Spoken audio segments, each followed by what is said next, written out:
Hello, everyone. Today I want to talk to you guys about chapters 1 and 2 from the Sonship book, The Supernatural Ways of Royalty by Chris Valentin and Bill Johnson. So, let's get right into it. So, first chapter, the thing that really stood out to me was kind of analyzing how we were raised, and Chris talks about Moses being raised in Pharaoh's house, and then in chapter 2 he goes on to talk about how he was raised and how his parents treated him. And this is one thing that's always really impacted me is when you grow up, you don't really know how you're raised. You just know you were raised, and maybe you have friends, and maybe your friends' parents are weird, or maybe there's. For me, I was always the kid who everyone could come over, and then I've met people who they could never have friends over, and normally I'd end up being friends with people who couldn't have people over, just because of our personality types. But you never really know how you fit in to the main world as a kid. You just know how you were raised, and sometimes it takes time to realize how you were raised and kind of like know what part of it your parents really did a good job on and what parts maybe they needed some help on, because how we're raised really has a big implication on our sonship and our value. And because we get the benefits and the negatives of how our parents acted and how they lived. And one of the biggest things to look at and to analyze how you were raised is, did your feelings and wants matter? I remember one time I was a small child and we were living in Alaska, and I was playing with my dad or something, and I got sick and I ended up throwing up, and I was in the bathroom throwing up. And I remember that no one I got out of the bathroom and no one asked me if I was okay. And that really impacted me because it was like I was always raised with the perspective of, you just kind of get over it and you just kind of push through and kind of toughen up, and you don't really ask for help because you're better than that. And I in the moment it was really painful, and since God has addressed it, but it was like I realized from that moment that it didn't really my health wasn't really important. Obviously my parents cared about my health. I don't mean it like that, but it was like there wasn't that emphasis. And so when I started seeing Jared and Stephanie, they were really concerned with how their kid's health was, and so they would get scratch their knee or whatever, and kids would come in crying, and the parents would show attention to it. And I'm sure my mom did this. I would be stunned if she hadn't done it. But for whatever reason, I kind of grew up feeling like that was weak, or like that was being like a mama's boy or whatever. And that carried on to my next point is, do you take your pills? I have some Montelukast. It's right over there on my nightstand. Little pill bottle right there. And I've had to take it for my asthma for years, but I've never taken it. And I never really knew why, and I'd always just kind of not take it. And then I'd cough a little bit. It would never be too bad, but I couldn't really breathe. Um and and I would never take my pills, and I never knew why.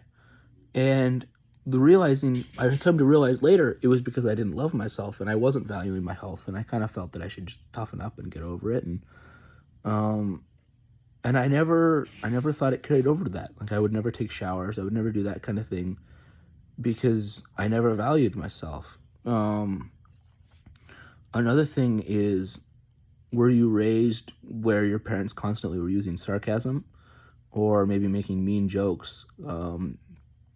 I know there was a lot of condescending aspects of looking down on other people, and um, kind of just making like accusatory jokes of people, just like as they're walking by, really unwarranted, not necessarily to the person's face, but just kind of behind their back, of looking down on people.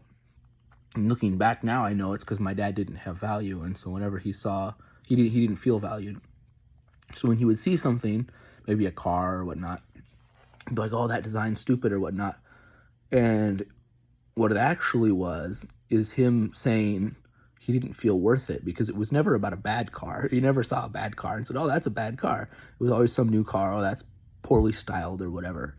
And it was actually him.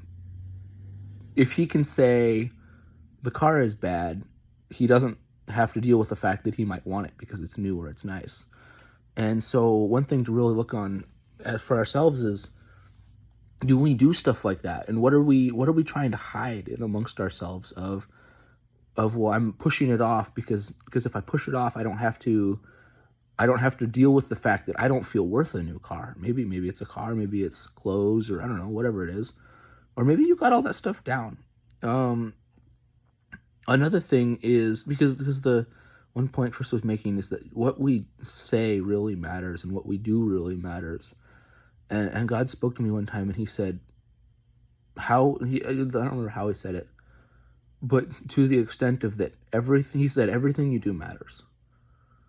And I really want to encourage you guys that everything you do matters and that everything you say matters, and that we really do represent Jesus and that we need to represent him well, and that as we go about our lives, like I was at Home Depot and I said something today to a guy and I meant it in a positive way, that my best part of the day is I get to stand there and wait for him to show up because I'm not having to work. Obviously I'm trying to work purchasing stuff, but I'm not on my hands and knees putting in flooring or whatnot. And the way I said it, it came out like he takes forever and it's the worst part of my day. And I felt really bad. And my buddy kind of blew it off, but I was like, no, because I really want him to know that I value him. And that's just a little thing that happened today, but of really knowing that we have to watch ourselves when we make jokes, that maybe we can't make the jokes of people. I've always thought that, like, I'm kind of glad, I'm not glad, I kind of hope Biden doesn't get into office because I don't want to make jokes about him if he's in office because it matters. But it's like if he's, anyways, that's a rabbit trail. But the other thing of loving yourself is spending money. Are you able to spend money on yourself? Like, what's the most expensive thing you've ever bought? Some of you, obviously, I just got out of college. I don't make that much money. I don't have that much money. One time, I was at the grocery store with my mom, and she offered to buy me a bottle of soap that was nicer than the regular soap they bought me. I think it was like $8, and I was scared. I was crying in the grocery store at Walmart because she bought me the nice soap, and I didn't feel worth it. And I want to challenge you that it's not the dollar amount; it's are you able to spend money that costs something to you? That like, it almost hurts a little bit on yourself because you're worth it. Because how we love ourselves is how we love our neighbors. Jesus said, if you love your neighbor, you love your neighbor as yourself. So let me pray, wrap it up. So God, I pray for everyone who watches this and for myself, Lord, you're showing me stuff, that Lord, you would increase our sonship. Lord, that you would increase our identity in you, our confidence.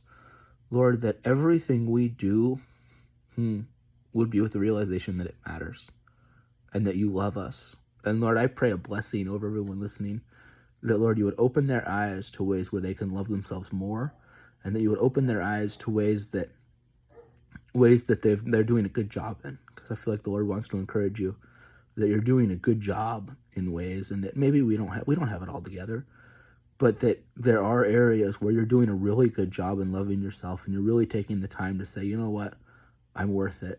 And I want to encourage you to keep that up, and I pray that the Lord would expand that to every area of your life.